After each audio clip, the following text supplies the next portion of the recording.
எசேக்கியேல் தீர்க்கதரிசியின் மூலமா அப்பவே ஏறி வச்சிட்டாரு. நம்மளுக்கு ஒரு குமாரன் கொடுக்கப்பட்டார். தத்துவத்துவம் தோளின் மேல் இருக்கும். அவர் நாமம் அதிசயமானது, ஆலோசனை கர்த்தர், வல்லமையுள்ள தேவன், நித்திய பிதா, சமாதான பிரபு என்னப்படும். அல்லேலூயா. அந்த சமாதான பிரபு தான் நம்ம ஆண்டவராகிய இயேசு கிறிஸ்து. அல்லேலூயா. ஆண்டவராகிய இயேசு கிறிஸ்து இல்லாமல் ஒருவனும் பரலோக ராஜ்யத்துக்கு பிரவேசிக்க முடியாது. அல்லேலூயா. பிதாவானும் சரி, நீ மாதவ கும்பிட்டாலும் சரி, மாதவ கும்பிட்டாலும் நான் பிதாவை மட்டும் கும்பிடுவேன், இல்லை பரிசுத்தாவை மட்டும் நான் கும்பிடுவேன் அப்படின்னு சொன்னா வேலைக்கு ஆகாது.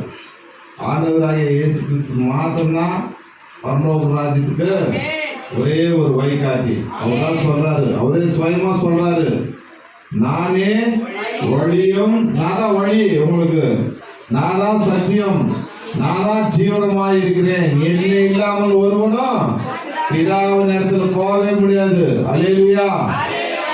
ஏன் சொல்றாருன்னா, சில பேர் அந்த தாயை பெற்றது பரிசுத்தமானவன், அவ்வளவுதான் நம்ம வளரணுமே அப்படின்னு சொல்லிக்கிறோம்.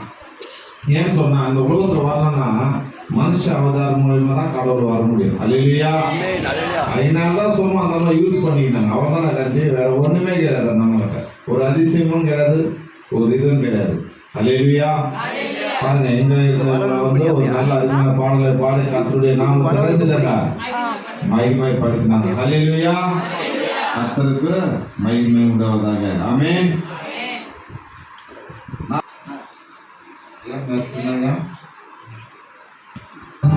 நாளில் நினைக்கிற ஒரு பிறந்தது